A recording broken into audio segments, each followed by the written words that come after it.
Question क्या है कि consider the potentiometer circuit, the potentiometer wire is 600 centimetre long.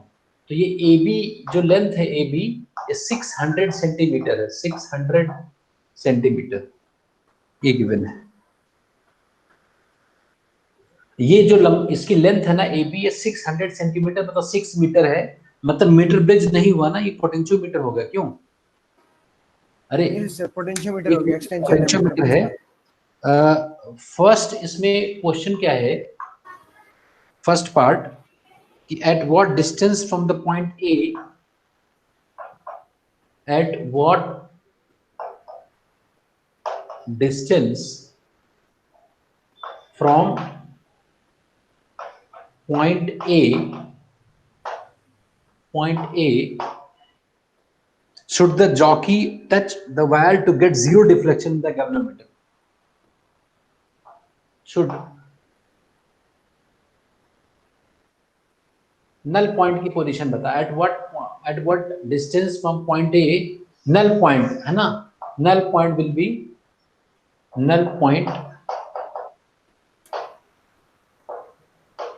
will be obtained। ये मान लो है, बताओ जरा, ये क्वेश्चन है हम लोगों का, ये क्वेश्चन है ए से कितनी दूर नल पॉइंट मिलेगा। ये ड्राइविंग सेल है, इसका रेजिस्टेंस ई है, ये ड्राइविंग सेल इसका रेजिस्टेंस ई है, इसका रेजिस्टेंस आर है, इसका ईएमएफ ई है, रेजिस्टेंस आर है। ये एक्सटर्नल सर्किट का सेल है, उसका ईएमएफ E/2 है, उसका रेजिस्टेंस आर है।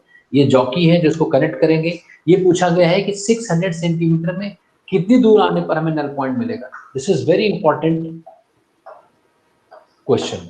इसका सोल्यूशन पहले देखते हैं। इस क्वेश्चन के अंडरस्टैंडिंग में कोई प्रॉब्लम है? क्वेश्चन तो क्लियर है सबको ना? यस सर, क्लियर है बच्चों, क्लियर है सर। अब हमें पता करना नल पॉइंट कहाँ मिलेगा। तो कहीं मिलेगा, जैसे मान लो यही मिल गया, मैं मान लो इसको मैं आगे टच कराया यहाँ कहीं, और यहाँ पर नल पॉइंट मिल गया मुझे, जॉकी को मैंने यहाँ टच कराया, नल पॉइंट मिल गया। ये मैंने मान लिया कितना लेंथ है, एल लेंथ पर मिल गया। तो ये 6 मीटर, ये 600 सेंटीमीटर अगर है तो 600 माइनस एल होगा कि नहीं? Yes sir. तो नल पॉइंट का मतलब ये होता है, नल पॉइंट का अगर नल पॉइंट है तो इसमें करंट कितनी है? 0। Yes sir. अगर नल पॉइंट का मतलब इसमें कोई करंट नहीं। Yes sir, no current. तो इसका मतलब अगर इसमें कोई करंट नहीं आ रही है तो इस ब्रांच में ही कोई करंट मतलब नहीं है। इस ब्रांच में ही कोई करंट नहीं होगी। Yes sir. तो इसका मतलब कि ये इस दोनों इन दोनों पॉइंट का पोटेंशियल जो है, इन दोनों पॉइंट का पोटेंशियल इन दोनों पॉइंट के पोटेंशियल के इक्वल होगा, तभी तो नल पॉइंट यहाँ नहीं है। नहीं समझे मेरी बात? जैसे यही तो हम लोग करते आ रहे हैं। अगर इसमें कोई करंट नहीं जा रही है तो इसमें करंट नहीं जाने का मतलब ये है कि इन दोनों का पोटेंशियल इक्वल है, तभी तो करंट नहीं जा रही है ना कोई, मतलब पोटेंशियल डिफरेंस है ही नहीं है, करंट ही नहीं है ना, इसमें कोई करंट नहीं होगी। बोलो। Yes sir. ये सब भूल गए क्या जो पिछली क्लास में बताया था? इसमें करंट अगर नहीं जा रही है तो नल पॉइंट बताना है तुम्हें कितना, ये है। तो नल पॉइंट के लिए मैंने क्या बताया था कि इसके अक्रॉस जो पोटेंशियल डिफरेंस है, जैसे E/2 के इक्वल हो जाएगा वैसे नल पॉइंट मिल जाएगा। Yes sir. अरे नल पॉइंट के लिए हम लोगों ने जब ईएमएफ निकालते थे तो ईएमएफ निकालने का फॉर्मूला क्या होता था? अननोन सेल का ईएमएफ निकालने का फॉर्मूला बताओ, मैंने क्या लिखवाया था sir?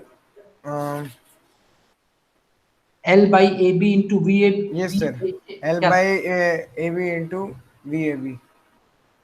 VAB L/AB into VAB, यही तो लिखवाया था। Yes sir. बोलो। तो यही तो निकालना है हमें, बस हो गया क्वेश्चन। ये जो अननोन ईएमएफ है इस बार A/2 है, ये हमें निकालना है, तो बस हो गया। E/2 इज इक्वल टू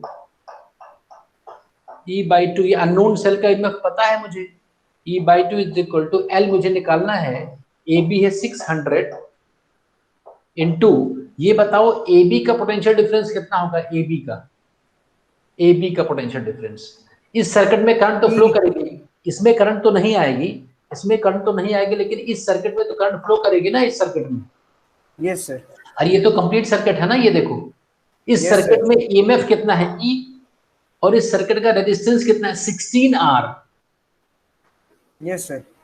तो इस सर्किट का रेजिस्टेंस 16R और इस सर्किट का ईएमएफ है ई। तो करंट होता है सर्किट में जो टोटल ईएमएफ है डिवाइडेड बाय उसका टोटल रेजिस्टेंस।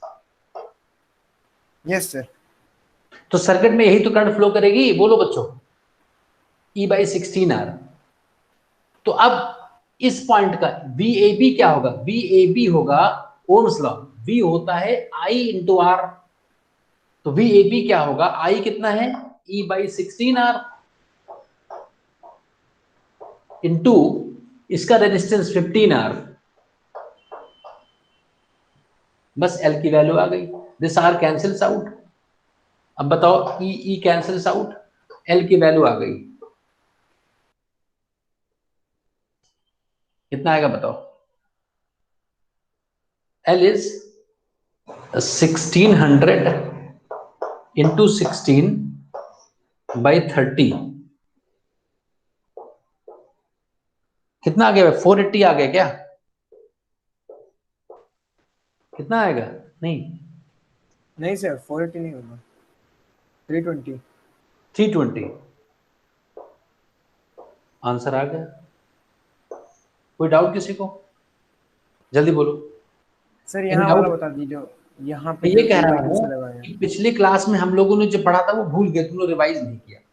किसी भी पोटेंशियोमीटर में जो एक्सटर्नल सर्किट में ईएमएफ होता है, इसकी वैल्यू कैसे निकालते हैं उसका एक फॉर्मूला मैंने लिखवाया था पिछली यस क्लास में। सर, ये तो लिखवाया था, यस सर। तो जो ये ड्राइविंग सेल है, ये तो ऊपर वाला सेल है ना, ये तो ड्राइविंग सेल है।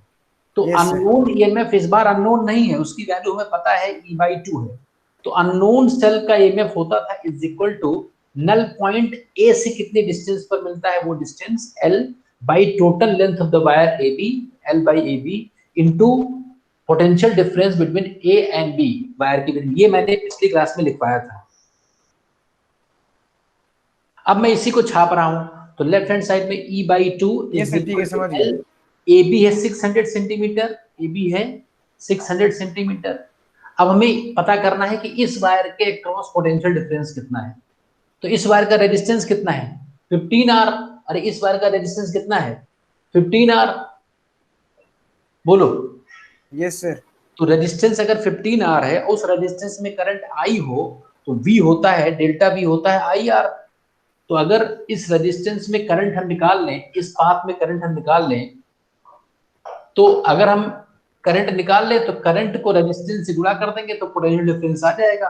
करंट कितना होता है किसी भी सर्किट में, total EMF divided by total resistance of the circuit. तो करंट वहां से आ गया I इंटू 15R, तो I इंटू 15R, ये आ गया VAB। सॉल्व कर लिया, आंसर आ गया। फिर से बताओ डाउट क्या है, एनी डाउट बच्चों? क्लियर हो गया सर। ठीक है ना। अब इसका सेकंड पार्ट बहुत इंटरेस्टिंग, सेकंड पार्ट लिखो। If the jockey touches the wire, if jockey touches the wire, दिख रहा है ना यहाँ, टचेस द वायर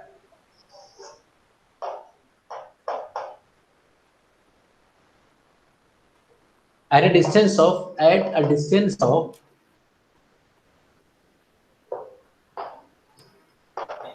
560 centimeter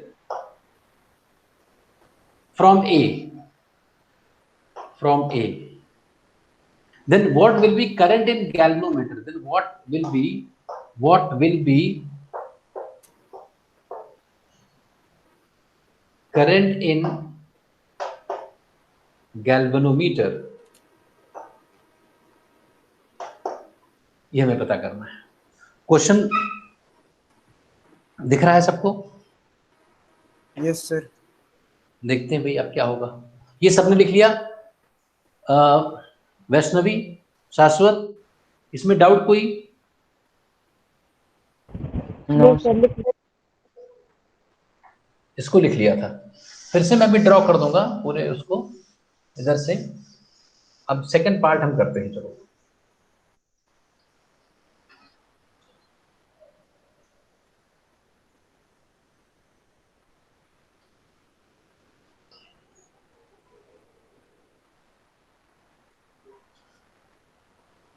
फिर से मैं ड्रॉ कर देता हूं, इधर से स्पेस मिल जाएगा पूरा।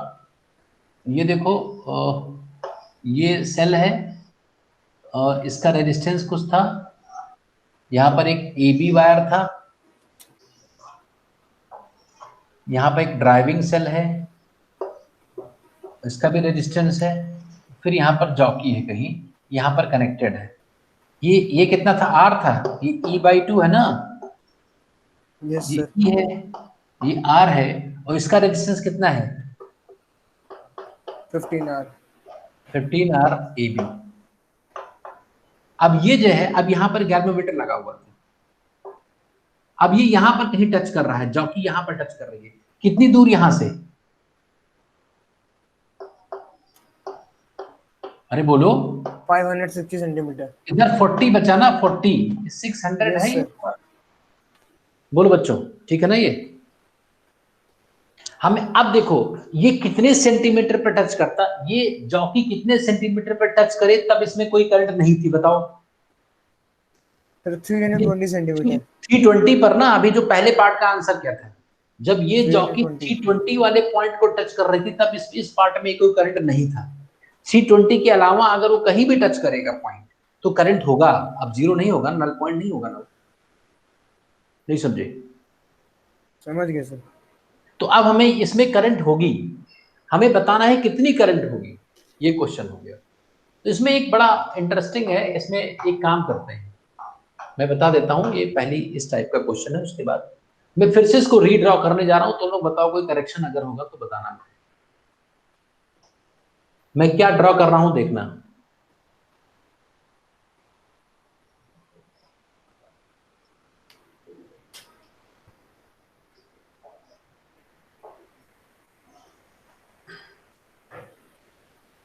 मैं क्या ड्रॉ कर रहा हूं ये देखना तुम लोग।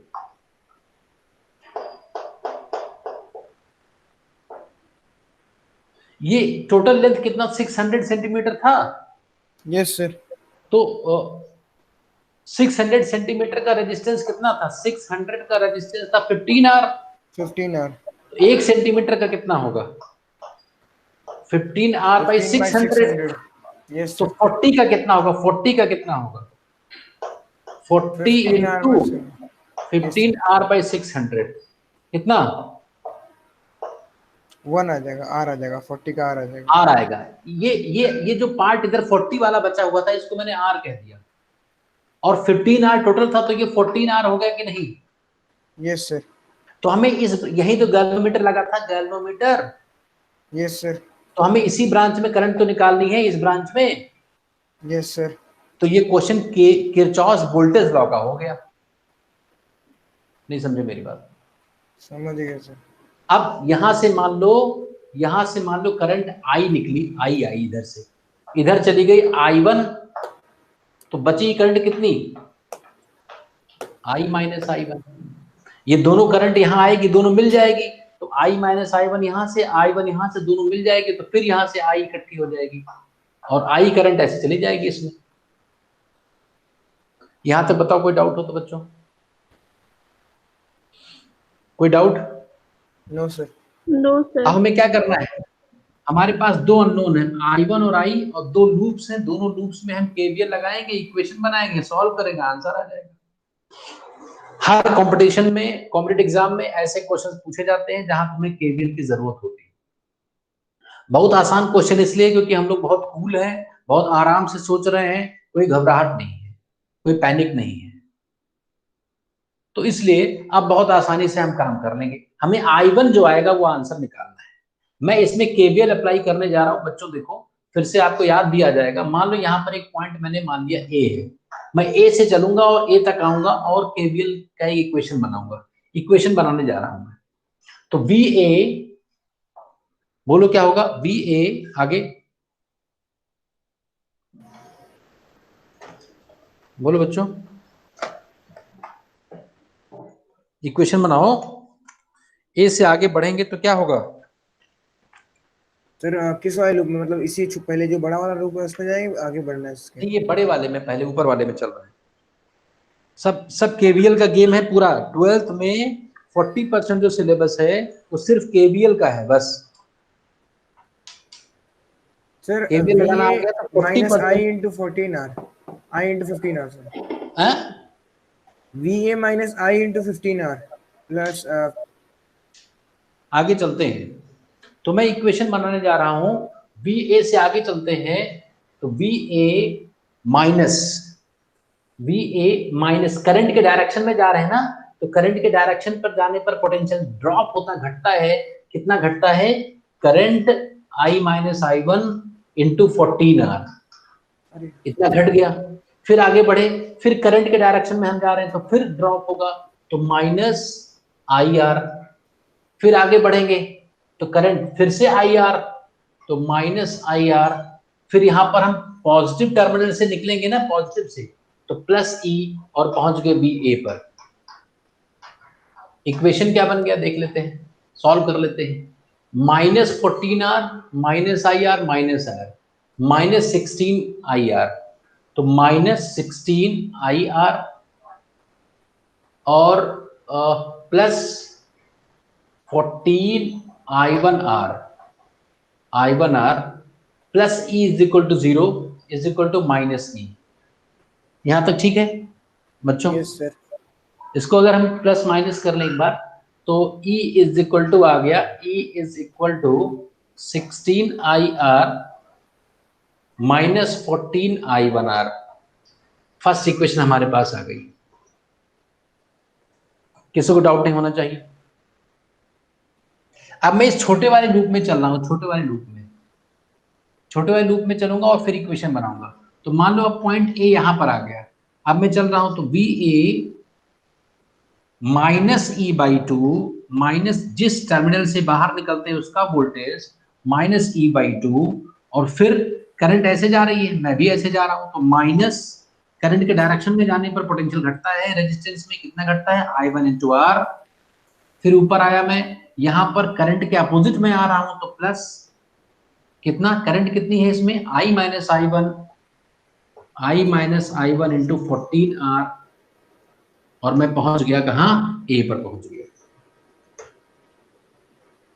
सॉल्व कर लें, इसमें कितना 14IR, देखो प्लस 14IR है इसमें, तो सेकेंड इक्वेशन में आ जाएगा 14IR प्लस 14IR, और I1 कितना है, -15 is equal to E by two. Second equation,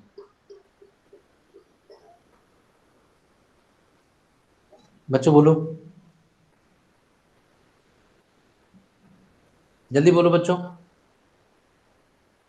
समझ गए सर। हाँ, गड़बड़ है। -I1R और -14I1R, तो -15I1R, और ये 14, ये 14IR था ही, प्लस 14IR, तो E बाई टू उधर चला गया तो इतना आ गया। अब इन दोनों इक्वेशंस को सॉल्व कर लेंगे, आंसर आ जाएगा। हमें क्या चाहिए, I1 चाहिए, तो I को एलिमिनेट करना है, I को एलिमिनेट करना है। तो I को एलिमिनेट करने के लिए हम क्या करें, इस पूरे इक्वेशन को 14 से गुणा कर दें ऊपर वाले को, और नीचे वाले को 16 से कर दें। नहीं समझे मेरी बात? अरे यहाँ I, अगर ये टर्म एलिमिनेट करना हमें, तो कोफिशिएंट 16 है, यहाँ 14 है, तो 16 वाले को 14 से गुणा कर दे, 14 को 16 से, तो आंसर आ जाएगा। बोलो बच्चों, अरे समझे? Yes sir. तो 14 से गुणा करेंगे तो 14E हो जाएगा। अरे बोलो, 14E होगा। यहां से 14 इंटू 14 कितना होगा भाई, 14 इंटू 14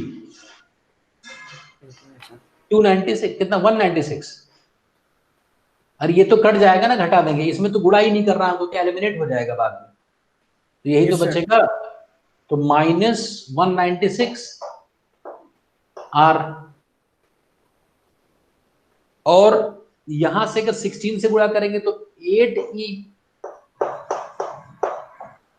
8e, और 15 इंटू 16 कितना होता है? 15 इंटू 16,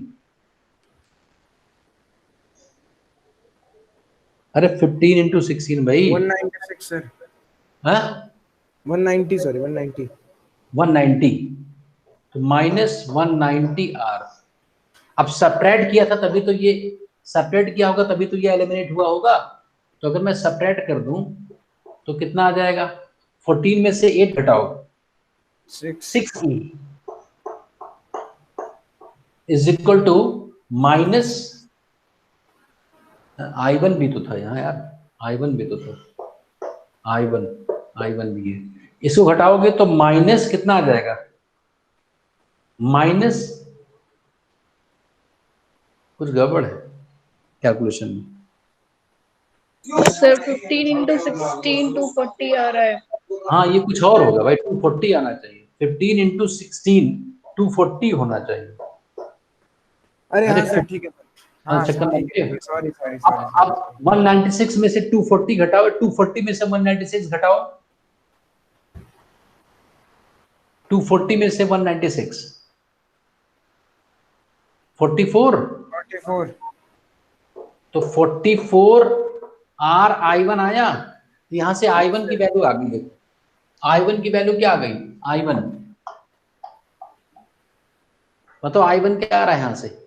6e/44 आर माइनस में, तो -3e/22। सर माइनस में, हाँ मतलब उसमें कोई दिक्कत नहीं, हमारा डायरेक्शन जो है ये डायरेक्शन अपोजिट है, जैसे मैंने करंट इधर माना हुआ है ना, देखो माइनस ही आएगा ना ये तो, नहीं प्लस माइनस नहीं आएगा, प्लस आएगा ना, प्लस आएगा। हाँ प्लस हो गया, ये प्लस है, तो ये प्लस आ जाएगा। तो 3e/22 आर, ये क्वेश्चन, ये आंसर का सॉल्यूशन है, और यही आंसर भी बुक में है। डाउट हो तो बताओ।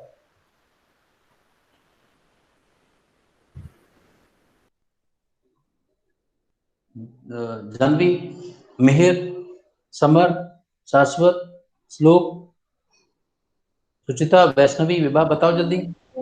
आ गया सर। घबराना नहीं है, बस नहीं घबराना है, पैनिक नहीं होना चाहिए, फियर नहीं होना चाहिए, तो बाकी तो कोई दिक्कत ही नहीं है। भाई हमने कुछ नहीं किया, हमने इसको तोड़ दिया, ब्रेक 15 आर को मिटा दूं, लिख लिया सबने? लिख लिया सबने कि लिखा ही नहीं? लिख लिया सर। लिख लिया। ये अपने आप करना है भाई, ये इतनी हिम्मत तुम्हें अपने आप करनी होगी। जब ये क्वेश्चंस अपने आप करोगे तभी किसी कंपटीशन के बारे में सोच सकते हो। बोर्ड का एग्जाम पास करना तो कोई मतलब कि उसका कोई औकात ही नहीं, कोई लेवल ही नहीं है, तो कोई भी पास कर जाते हैं। लेकिन तुम्हें कंपटीशन में अच्छे क्वेश्चंस को करने के लिए जो अपने मॉड्यूल में क्वेश्चन है वो करने होंगे, और वो रेफरेंस बुक, ये मॉड्यूल के ही क्वेश्चंस में कहीं मिलेगा, उसमें दिया होगा तो आ जाएगा। ये 3e/22 आर, ये इसमें करंट इसमें जा रही होगी I1 की वैल्यू हम लोगों ने निकाल दिया है। इसमें पूरे चैप्टर का अभी तक ओम्स लॉ का, केवीएल का भी, और कई जगह इसका रिवीजन भी हो गया। आगे देखते हैं।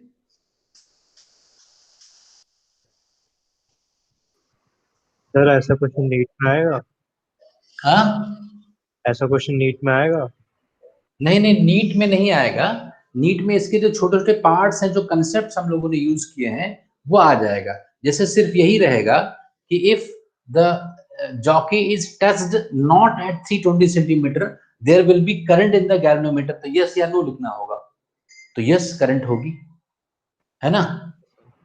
तो इसके छोटे छोटे जो पार्ट्स होते हैं वो हमें निकालने को आ सकता है। नीट में इतना कैलकुलेशन वाला पार्ट नहीं आएगा, ये जेई मेन में आएगा, जेई मेन।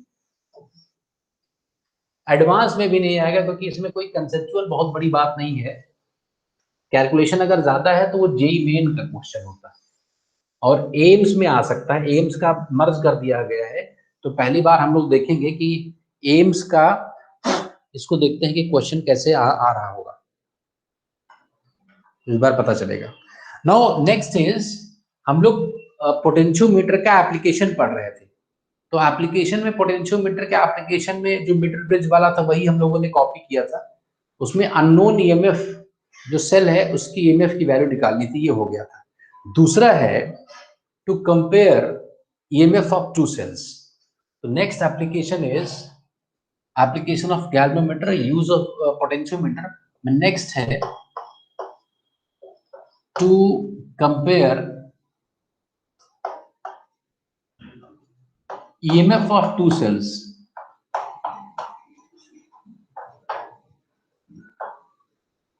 अननोन सेल्स, जिसकी वैल्यू नहीं पता तभी तो कंपेयर करने जा रहे हैं।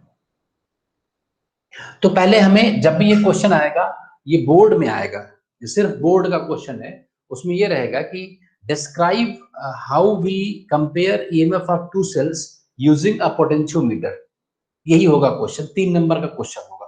क्वेश्चन कैसे करेंगे देख लो। सबसे पहले क्वेश्चन आते ही ड्रॉ द पोटेंशियोमीटर एलिमेंट में सर्किट ड्रॉ कर देते हैं। तो उसमें क्या था कि यहाँ पर याद करो कि यहाँ पर बहुत सारे मल्टीमीटर थे। एक यहाँ पर था, फिर यहाँ पर स्ट्रिप एक लगी हुई थी थिक, फिर यहाँ पर एक तार था, फिर यहाँ पर एक स्ट्रिप लगी हुई थी, फिर यहाँ पर एक तार था, फिर यहाँ पर एक ऐसी स्ट्रिप लगी हुई थी। तो इसमें अब इसको खत्म कर देते हैं। वैसे तो जितना मर्जी तुम ड्रॉ करते जाओ, मजा आने लगे तो बहुत सारा ड्रॉ कर सकते हो, लेकिन टाइम रहेगा ना। तो जैसे ए है, ये पॉइंट ए है, ये बी है, तो यहाँ ए और बी को ड्राइविंग से लगा दो। ड्राइविंग से हमने लगा दिया। एक यहाँ पर हाई रेजिस्टेंस भी लगा देते हैं, अभी तो रेजिस्टेंट कहते हैं, ये मैंने लगा दिया। ये ड्राइविंग सेल है, इसका वोल्टेज मान लो V0 मैंने कह दिया। ये हमारा ए है, बी है। जिस सेल को, अब हमारे पास 2 सेल्स गिवन है, तो पहली बार हम पहला सेल उठाकर लाएंगे। तो पहला सेल उठाकर लाओ यहाँ से, और पहला सेल यहाँ से उठा करके उसके पॉजिटिव को इस पॉजिटिव से कनेक्ट करना है। और मान लो इसका ईएमएफ E1 है, यहाँ से इसको जॉकी से नल पॉइंट सर्च करना है, और मान लो ये नल पॉइंट यहाँ पर आ गया। ये नल पॉइंट तुम्हें मिल गया यहाँ, कितनी दूर, एलिमेंट डिस्टेंस पर। ये पूरा 100 सेंटीमीटर, कुछ इधर से आना है, तो इधर और इधर से आने पर तुम्हें एलिमेंट डिस्टेंस पर नल पॉइंट मिल गया। तो एलिमेंट डिस्टेंस पर नल पॉइंट अगर मिल गया, तो बताओ किसी भी एक्सटर्नल ईएमएफ को निकालने का फॉर्मूला हम लोगों ने क्या बताया था, मैंने क्या बताया था, जहां पर नल पॉइंट मिलेगा वो बटे total distance of potentiometer wire into VAB, बताया था कि नहीं। ये फर्स्ट इक्वेशन। Yes sir. ऐसे ही इसको हटा देंगे, अब इसको हटा देंगे, और इसको हटाने के बाद अब E2 लगा देंगे। तो उसमें सिमिलरली तुम्हें लिखना है, similarly the other cell is connected with the potentiometer circuit, है ना, very similar to the initial जो भी कनेक्शन था हमारा, previous connection, and we get another null point. अब यहाँ पर मान लो ये नल पॉइंट कहीं यहाँ पर आ गया, मान लो L2 डिस्टेंस पर आ गया, तो null point, again null point is obtained, then we write the formula for EMF is equal to L2 over AB into VAB। This is second equation. Compare करने का, तो रेशियो निकालना, तो डिवाइड कर दो, तो E1 by E2 is equal to L1 by L2। बस हो गए, 3 नंबर मिल गए तुम्हें। बाकी इसमें मतलब जो तुम्हारी लैंग्वेज है वो लिखनी है। इसमें कोई डाउट हो तो बताओ।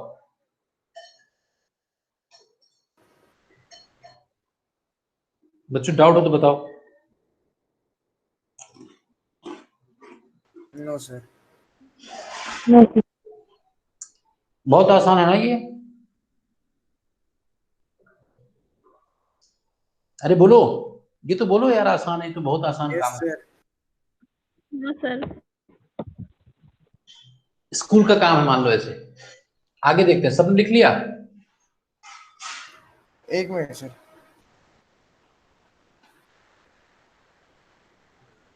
एक्सप्लेन करना है बस इसको।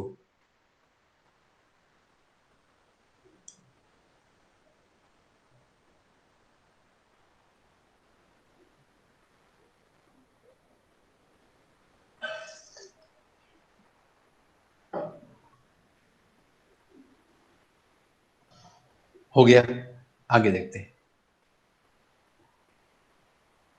Now the last application of potentiometer device that is very interesting, बहुत conceptual है, उसको सीखना पड़ेगा, समझना पड़ेगा।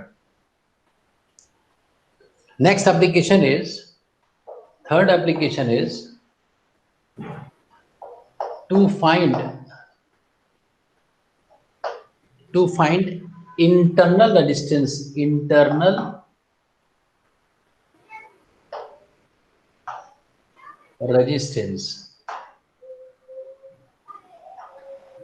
of a cell, ये बताना है। अब क्या काम करना है, जैसे एक सेल कोई लेकर आए और उसका रेजिस्टेंस बताना है इंटरनल कितना होगा। उसमें जो रेजिस्टेंस लिखा था ना वो मिट गया वहां से। किसी सेल पर रेजिस्टेंस की वैल्यू तो लिखी होती है, लिखी होनी चाहिए, हो सकता ना लिखी हो, तो वो अगर आपको पता करना है तो कैसे करेंगे, उसके लिए देखो क्या सर्किट हम ड्रॉ करते हैं। सर्किट समझना बहुत जरूरी है। तो सर्किट में क्या है कि मान लो पहले तो वही बना लेते हैं, पोटेंशियोमीटर ब्रिज। तो ये मान लो हमारा एक तार हो गया और फिर यहाँ पर एक, फिर वही स्ट्रिप बनाओगे ऐसे, फिर दूसरा तार हो गया, फिर यहाँ पर दूसरी स्ट्रिप बनाओगे,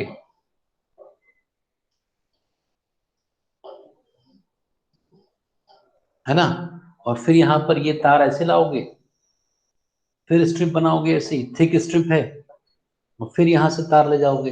बस 4 में ऐसे दिखा देना, इतना हो गया। वैसे ये तार यहाँ से ए से शुरू हुआ था और बी तक आया है 1 मीटर, फिर 1 मीटर, तो 4 मीटर का हो गया मान लो। अब यहाँ से एक ड्राइविंग सेल लगा देंगे, ए पर पॉजिटिव को कनेक्ट करते थे, कनेक्ट कर दिया ऐसे। अब जिस सेल का ईएमएफ इंटररेजिस्टेंस निकालना है उसको ए से कनेक्ट कर दो, तो अब जो है ये इसका रेजिस्टेंस भी है इस सेल का, और यहाँ पर जॉकी लगा देंगे। अच्छा, जॉकी लगाने के पहले क्या करेंगे, यहाँ पर एक और रेजिस्टेंस लगाना पड़ेगा और यहाँ पर एक स्विच लगानी पड़ेगी, और ये स्विच के साथ ये स्विच है, ये रेजिस्टेंस कोई एक नॉन रेजिस्टेंस भी लैब में आपको लेना होगा। इसका रेजिस्टेंस तो ये तो निकालना ही है, और इसका ईएमएफ मान लो ई है, ये स्विच है। अब इस स्विच से फिर यहाँ से जॉकी हमें जोड़ना है और फिर इसको घुमा करके देखना है कि हमें नल पॉइंट कहाँ मिलता है, तो नल पॉइंट कहीं हमें सर्च करना है। ये तो कनेक्शन है, पहले कनेक्शन समझो क्या है। एक हमें स्विच भी लानी पड़ेगी, स्विच लगानी पड़ेगी, और स्विच के बाद एक गैल्वेनोमीटर से यहाँ पर इसको हमें, ये फ्री एंड है जहां मुझे पता करना होगा कि नल पॉइंट कहां पर मिलेगा। इस अरेंजमेंट में कोई डाउट हो तो पहले बताओ। पहले तो इसमें बताओ कि इसमें अगर किसी को डाउट हो कि इसमें क्यों ऐसा किया गया है, ये तो अभी पता चलेगा। फिलहाल अभी ये स्ट्रिप्स हैं और ये हमारा वायर है, जो 1 मीटर का वायर है, इधर गया है। अब सीधा ले जाएंगे तो बहुत बड़ी टेबल लगानी पड़ेगी, ऐसे घुमा घुमा कर लगा देते हैं, ऐसे ले जाते हैं। यहाँ कनेक्शन नहीं है, इसको तार ऊपर करके गया है ऐसा।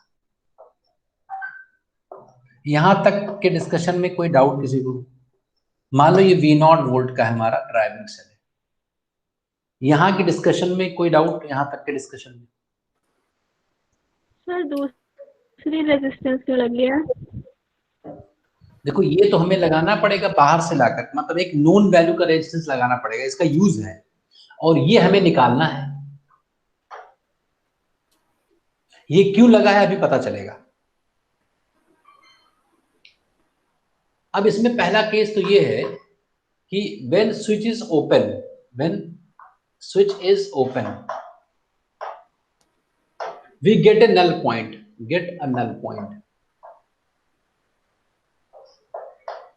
स्विच ओपन है, नल पॉइंट हम पता करते हैं। तो स्विच अगर ओपन है तो ये ब्रांच ही नहीं हुई, इसका मतलब, नहीं समझे मेरी बात जानवी? Yes sir. भाई बहुत कनेक्शन करो और स्विच को ऑन रखो, स्विच को ऑफ रखो, ओपन रखो, ओपन मतलब कि ऑफ करना, तो उस ब्रांच का कोई मतलब नहीं रहा ना। तो मान लो L1 पॉइंट पर हमें नल, गेट अ नल पॉइंट से eight L1।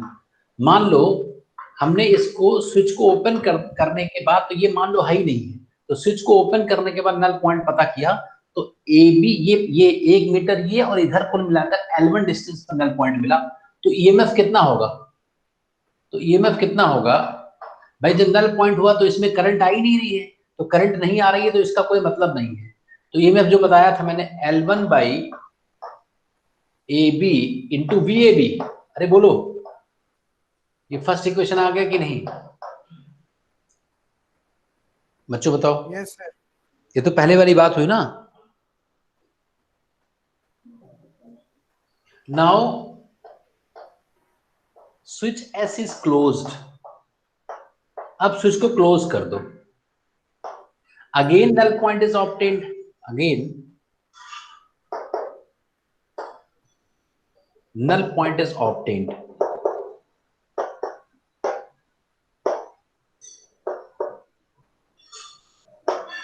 Again null point is obtained. अब फिर से हम ऑब्टेन करते हैं। तो लेट्स से मान लो L2 पर हमें नल पॉइंट मिल गया, से एट L2 पर नल पॉइंट मिल गया हमें L2 पर। तो अब क्या होगा बताओ?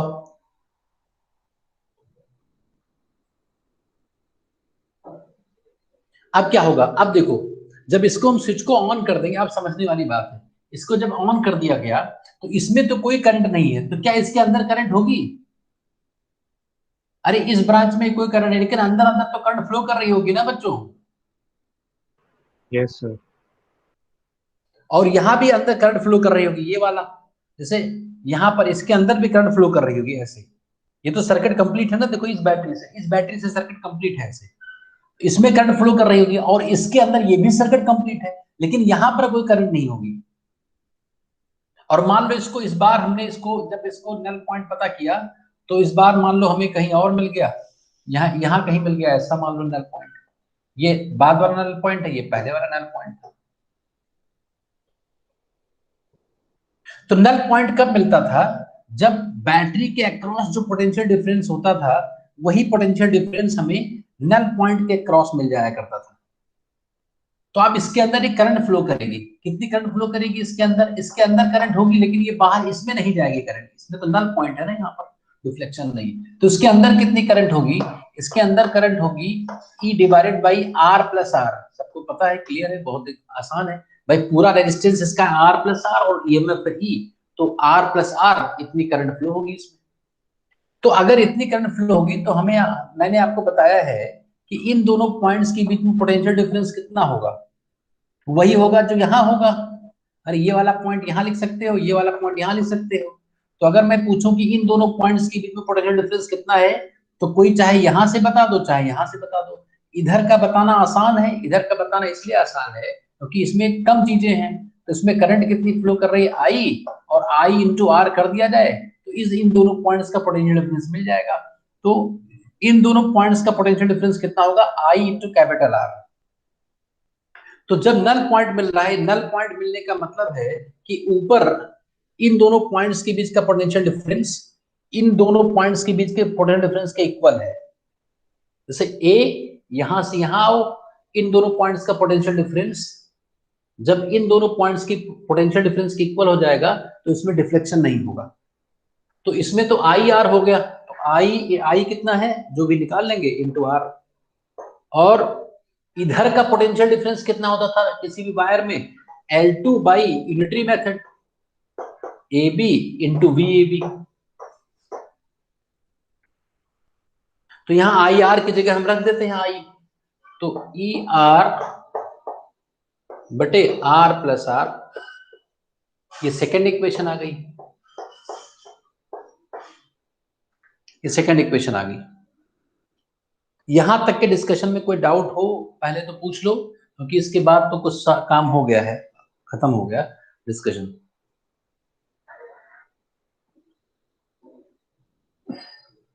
यहां तक के डिस्कशन में कोई डाउट हो तो बताओ बच्चों, जल्दी बोलो।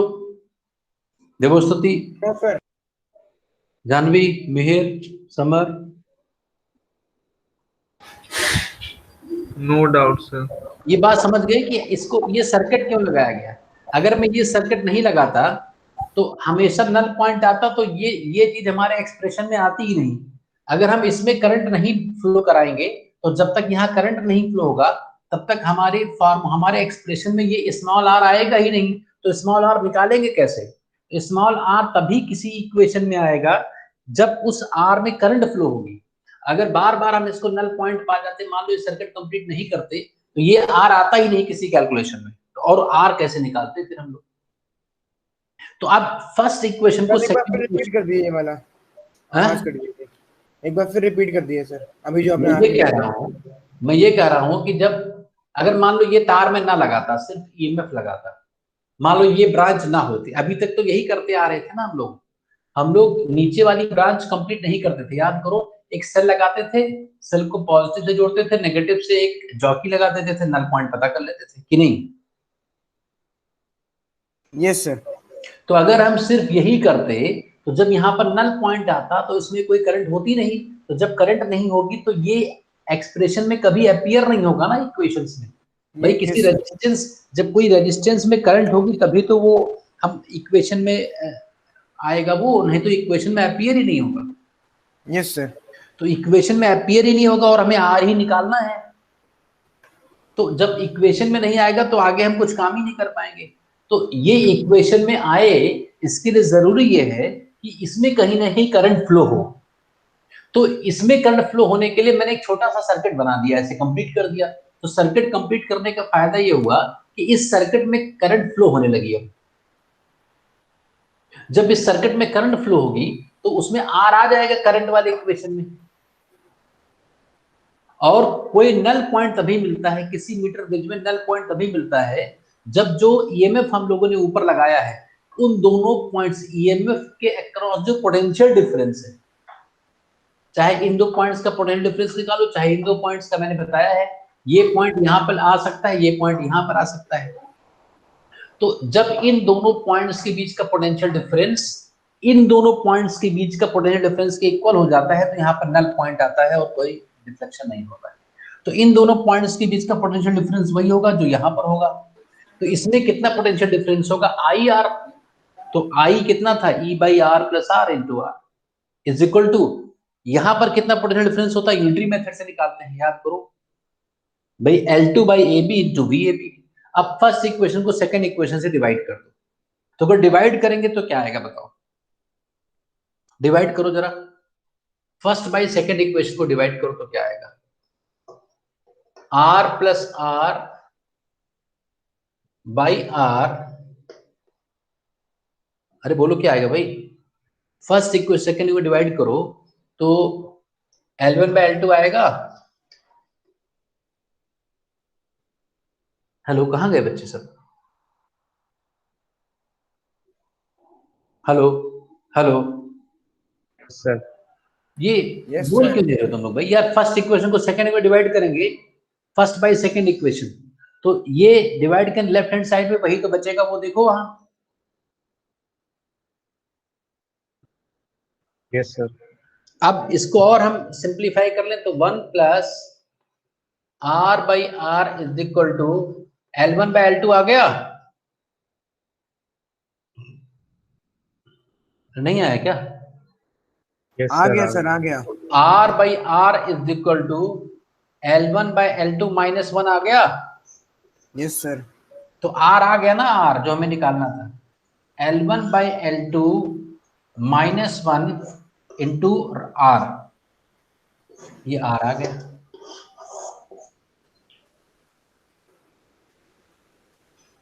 R देखो हम लोगों ने फाइंड आउट कर लिया, R is equal to L1 by L2 minus 1 into R।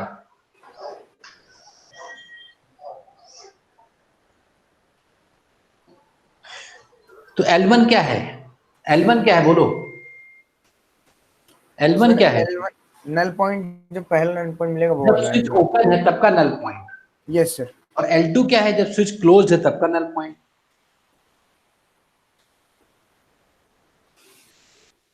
बोलो बोलो।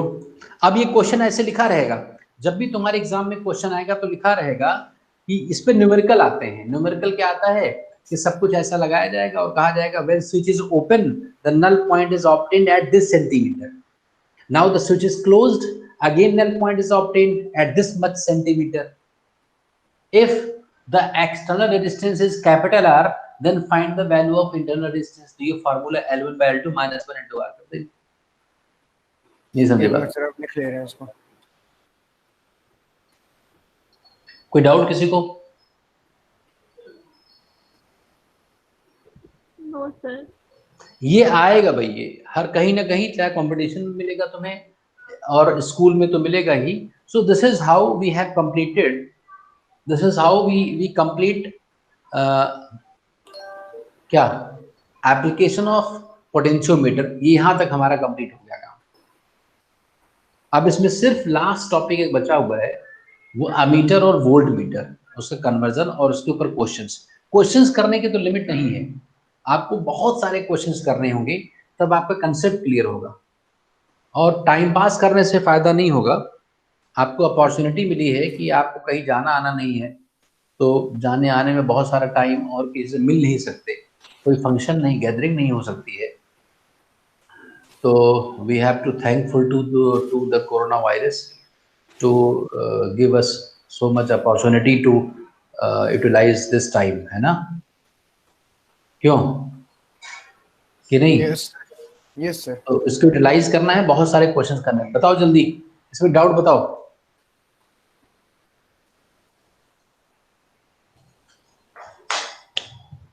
डाउट बोलो। डाउट नहीं हो गया? यस सर, बस अब एक आगे मिनट पूरा देखो। लिख ले। लिख लो।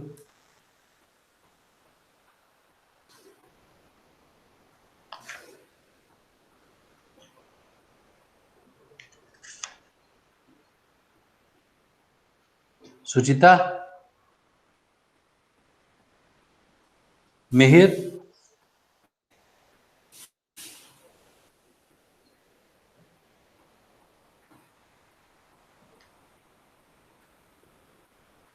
सारे बच्चे लिख लो इसको फटाफट, फिर आगे।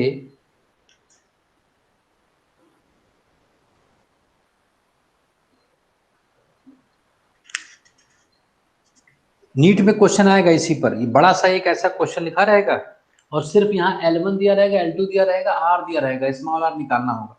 नीट में क्वेश्चन आएगा, कैसे आएगा मैं बताता हूँ, क्या लिखा रहेगा।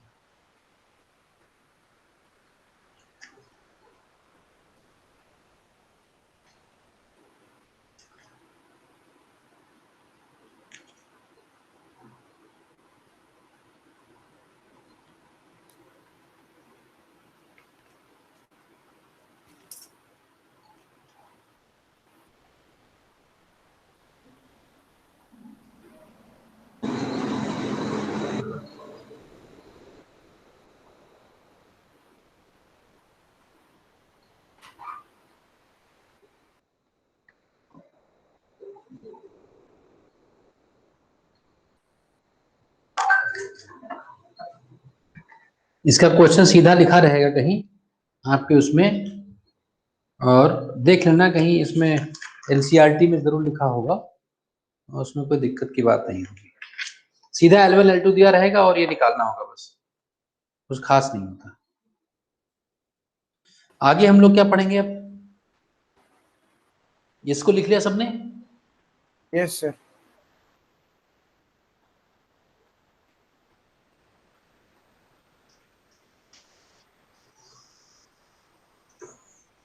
जानवी पूछ रही थी कि रेजिस्टेंस का इसका फायदा क्या है, तो समझ में आया रेजिस्टेंस क्यों लगाते हैं। अगर ये कैपिटल R नहीं लगाते हम लोग तो सर्किट कंप्लीट नहीं होती। अच्छा, अगर ये नहीं लगाएंगे तो इसमें करंट ज्यादा फ्लो कर सकती है, तो ये मेल्ट कर सकता है, ये फ्यूज हो सकता है हमारा जो है ना। कोई बैटरी को सीधा अगर जोड़ दो बिना रेजिस्टेंस के, इसी से बल्ब से चेक करते हैं ना कि करंट आ रही है सर्किट में कि नहीं।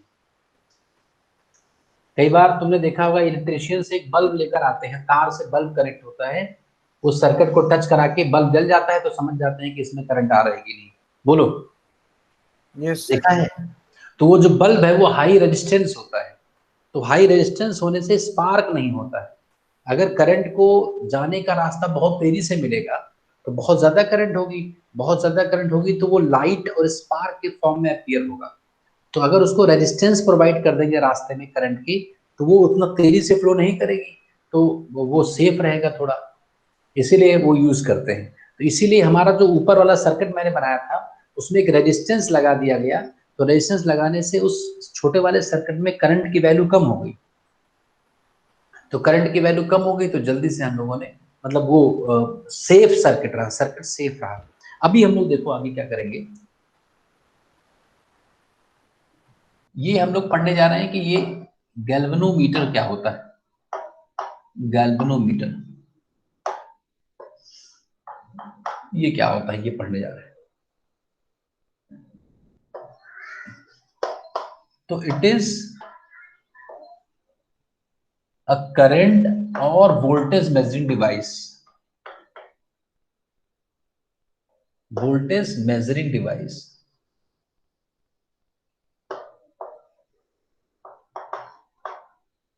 इसमें क्या होता है कि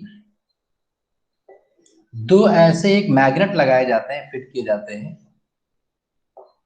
दो ऐसे मैग्नेट, परमानेंट मैग्नेट खरीद कर मार्केट से लाते हैं, और उसके अंदर एक ऐसा एक स्फीयर होता है, एक छोटा सा आयरन, सॉफ्ट आयरन का स्फीयर होता है, और इसके ऊपर क्या होते हैं, ये मान लो नॉर्थ है, ये मान लो साउथ है, तो ये हॉर्स शू टाइप का होता है। इसका फायदा ये होता है कि हमेशा रेडियल मैग्नेटिक फील्ड लाइंस होती हैं, ऐसी होती हैं, मतलब ऐसी ऐसी नॉर्थ से निकलती हैं और साउथ की तरफ लाइन से चली जाती हैं। मैग्नेटिक्स में हम लोग पढ़ेंगे डिटेल में, अभी मैं थोड़ा शॉर्ट वैसे बता दे रहा हूँ। ये मैग्नेटिक फील्ड लाइंस है, ऐसा होगा। इसके ऊपर क्या करते हैं कि तार लपेट देते हैं, करंट कैरिंग कॉइल लपेट देते हैं इसके ऊपर।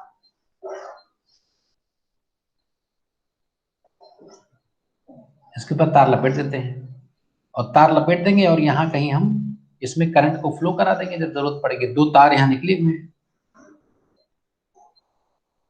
ठीक है ना। यहाँ पर एक निडल लगा देते हैं, एक निडल होती है, और यहाँ पर एक एक वो बना देते हैं जिस पर ये ऐसे घूमती है निडल। जैसे यहाँ लिखा होगा 0 एम्पियर, यहाँ 0, इधर 1, इधर 2, इधर 3, डिविजन्स होते हैं बहुत सारे, इधर 4, ऐसा करके लिखा होगा 1 2।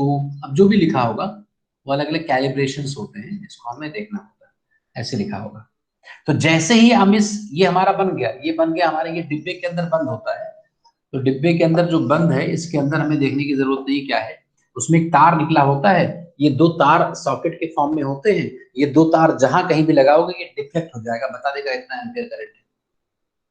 तो जैसे ही इसको हम किसी भी जगह मान लो कि सॉकेट में लगाते हैं, सॉकेट में जैसे ये तार को लगाओगे, तो तार को जैसे ही सॉकेट में लगाओगे वैसे क्या होगा, इसमें डिफ्लेक्शन आएगा, इसमें करंट फ्लो करेगी, और जब ये करंट फ्लो करेगी तो डिफ्लेक्ट करेगा।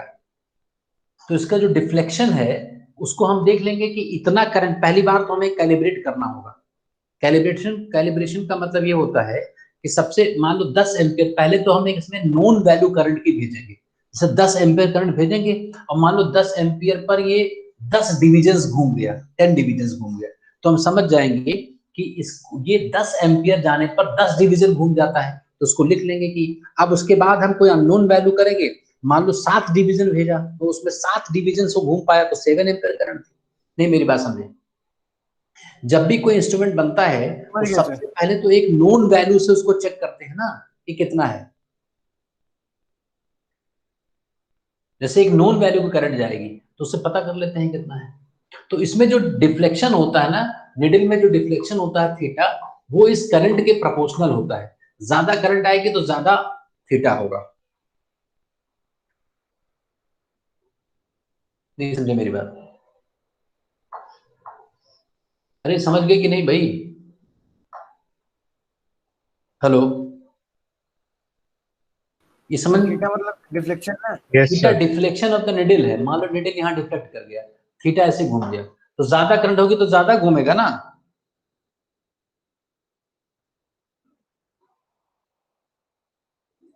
अरे बोलो, ये ऐसा होता है के theta is equal to N A B into I, ये होता है, बार बार पूछा गया है कि यहाँ पर क्या है कि स्प्रिंग लगी होती है। सुन लो ध्यान से, ये जो निडल है ये डिफ्लेक्ट हो गई, लेकिन फिर वापस भी तो आ जाती है। जैसे जब हम प्लग से वो तार निकाल लेंगे तो निडल अपनी जगह पर आनी चाहिए ना वापस, ऐसे थोड़ी कि ऐसे रह गई। तो अपने जगह पर वापस आने के लिए नीचे एक स्प्रिंग लगाते हैं यहाँ पर, यहाँ एक स्प्रिंग लगाते हैं। स्प्रिंग क्या करती है, इसको वापस ले आती है निडल को। तो इसका स्प्रिंग कांस्टेंट है, ये टॉर्सनल कांस्टेंट है स्प्रिंग का। एन क्या है, नंबर ऑफ टर्न्स इस कॉइल में, नंबर ऑफ टर्न्स। ए कितना है, एक कॉइल का एरिया कितना है। बी क्या है, मैग्नेटिक फील्ड की वैल्यू क्या है।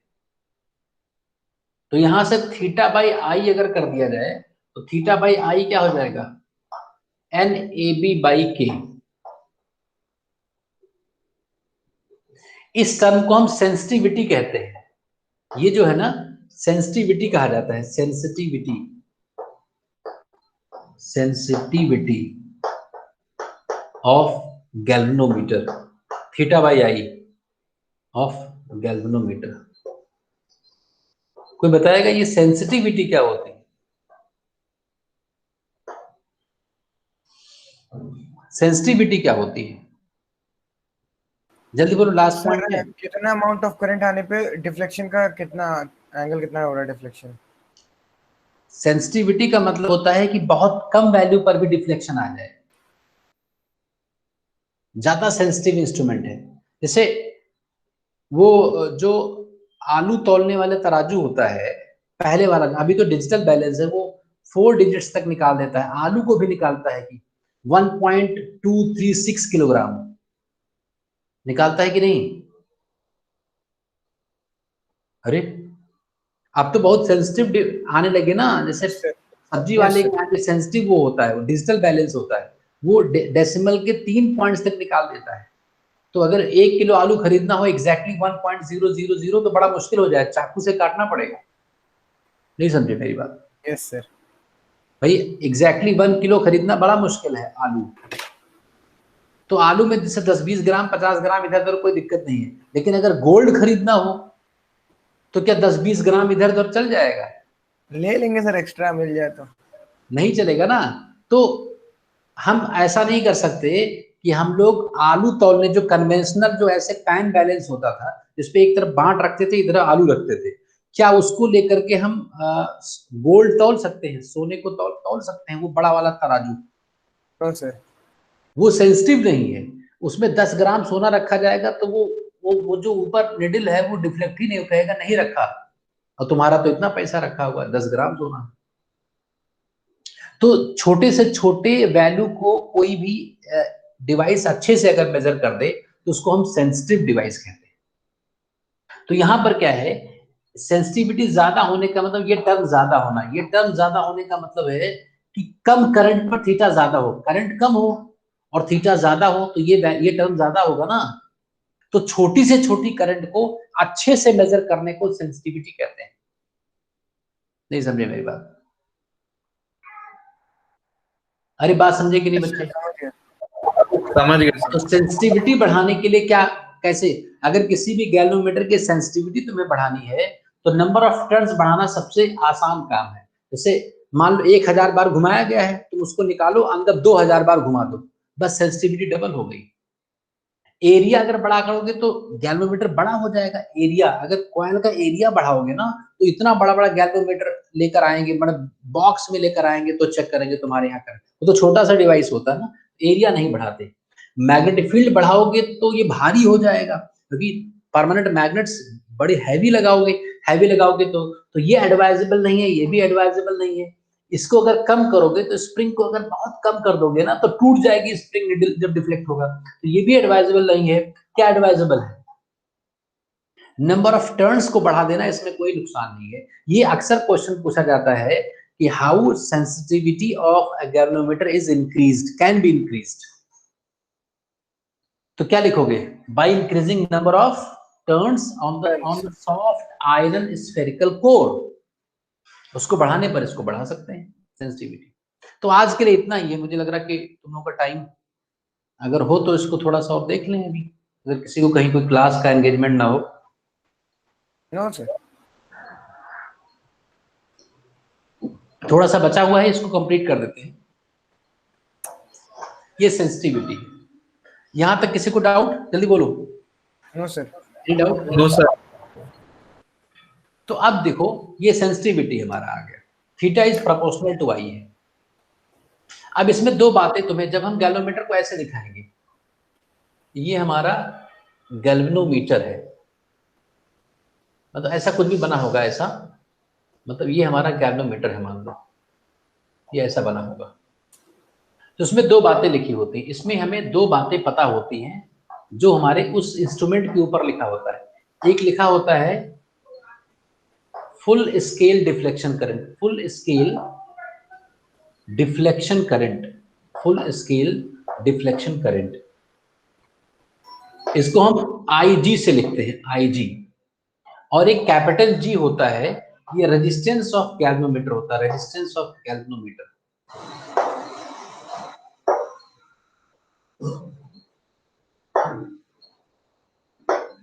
दो बातें होती हैं। तो फुल स्केल डिफ्लेक्शन करंट क्या है, सुन लो ध्यान से बच्चे। कई बार ऐसा होता है कि कोई ऐसा मेजरिंग बैलेंस होता है जिससे 50 किलो मेजर कर सकते हैं। जैसे जो निडल होती है, जो डिफ्लेक्ट होता है, अगर हम 50 kg रख दें उस डिवाइस पर तो वो पूरा पूरा निडल डिफ्लेक्ट हो जाएगी कि नहीं। तो कितना कितना इनपुट देने पर उसकी needle completely full scale deflect हो जाए, उस वैल्यू ऑफ इनपुट को हम फुल स्केल डिफ्लेक्शन वैल्यू कहते हैं। नहीं समझे बात? एक बार सर फिर से बोलिए। मैं ये कह रहा हूं भाई कि हर तराजू, हर वेइंग बैलेंस, जैसे मान लो कोई 50 किलो मेजर करने वाली कोई मशीन है जो 50 किलो तक मेजर कर सकती है, तो उस 50 किलो वाले मशीन के ऊपर जब 50 kg वेट रखा जाएगा तो उसका निडल पूरा डिफ्लेक्ट हो जाएगा कि नहीं? Yes sir. तो जितना इनपुट देने पर, जैसे वेट है, करंट है, कुछ भी रखने पर जिस जिस वैल्यू के लिए, that value for which the needle gets fully deflected is called as full scale deflection value of that input। इसमें इनपुट करंट है ना, नहीं समझे? तो इसमें मान लो इसमें 50, मान लो यहाँ पर 50 डिवीजन है, 50 डिवीजन, 50 डिवीजन। तो ये पूरी निडल कितने करंट पर, कितने करंट देने पर ये पूरा पूरा डिफ्लेक्ट हो जाएगी, उसी को क्या बोलते हैं? Full scale deflection current value, IG से लिखते हैं, IG। ये बात समझे कि नहीं? अरे बच्चे समझे? अरे समझे कि नहीं भाई? Yes sir. हेलो। और ये जो करंट एंटर करेगी इस बॉक्स में, इसमें तार है ना, वायर्स हैं, तो कुछ ना कुछ रेजिस्टेंस भी तो होगा ना पूरे गैल्वेनोमीटर का, तो उसका रेजिस्टेंस कैपिटल G से लिखते हैं। तो अपने पास एक गैल्वेनोमीटर है, उसमें दो बातें तुम्हारे पास होगी। इस गैल्वेनोमीटर में दो बातें देखी होती है, एक IG दिया होता है और एक कैपिटल G दिया होता है। तो ये IG ज्यादा होनी चाहिए कम? अगर सेंसिटिव है, अगर सेंसिटिव है तो IG की वैल्यू कम होनी चाहिए कि ज्यादा? Full scale deflection, sensitive device अगर है तो IG की वैल्यू कम होनी चाहिए कि ज्यादा?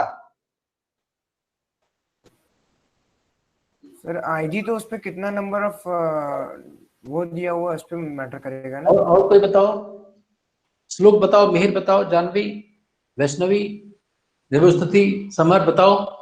अगर हम ये IG सेंसिटिव डिवाइस बनाना चाहते हैं तो IG की वैल्यू कम होनी चाहिए कि ज्यादा? जल्दी बोलो। कम होनी चाहिए। कम होनी चाहिए। कम ही करंट, थोड़ी सी करंट गई पूरा डिफ्लेक्ट कर गया, बहुत सेंसिटिव है। नहीं समझे मेरी बात? तो इसकी वैल्यू कम होनी चाहिए, रिकमेंडेड है कि कम होनी चाहिए। अगर किसी भी गैल्वेनोमीटर में तुम खरीदो उसमें लिखा हो IG 10 एम्पियर, कभी मत लाना, वो 1 मिली एम्पियर को मेजर ही नहीं करेगा। अगर वो 10 एम्पियर पर पूरा गया है तो 1 मिली एम्पियर पर हिलेगा ही नहीं। नहीं समझे मेरी बात? समझ गए सर। तो अगर सेंसिटिव गैल्वेनोमीटर है तो IG की वैल्यू मिली एम्पियर्स में होती है, टिपिकल वैल्यू। अगर कोई गैल्वेनोमीटर खरीद कर मार्केट से लाओगे उसमें IG लिखा होगा, फुल स्केल डिफ्लेक्शन करंट लिखा होगा, 10 मिली एम्पियर, 20 मिली एम्पियर ऐसे लिखा होगा, मतलब इतने मिली एम्पियर पर पूरा वो डिफ्लेक्ट कर जाएगा, मिली एम्पियर की करंट को मेजर कर देगा। सर तो फिर वो ज्यादा करंट में नहीं मेजर कर पाएगा ना। हाँ वेरी गुड। इसीलिए गैल्वेनोमीटर को हम कन्वर्ट करते हैं एमीटर में।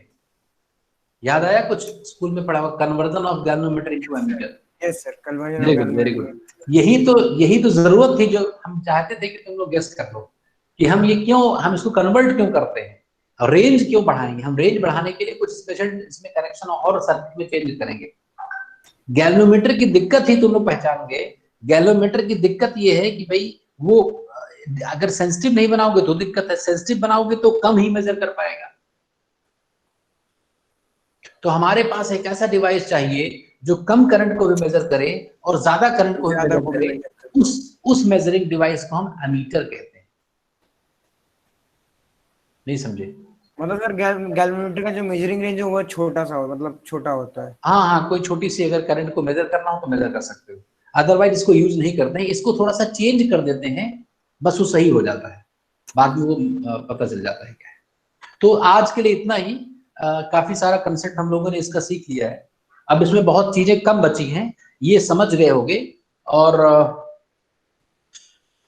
इसको आगे देखते हैं। कल जेई मेन का टेस्ट है, तो देखते हैं कल एग्जाम हो पाता है कैसे होता है। सर देखते हैं कितने पॉजिटिव निकलते हैं। कोई पॉजिटिव नहीं निकलेगा, बच्चों में नहीं होता है कुछ भी। किसी बच्चे को देखा है आज? हाँ, आज टेस्ट हुआ था, आज भी टेस्ट था। और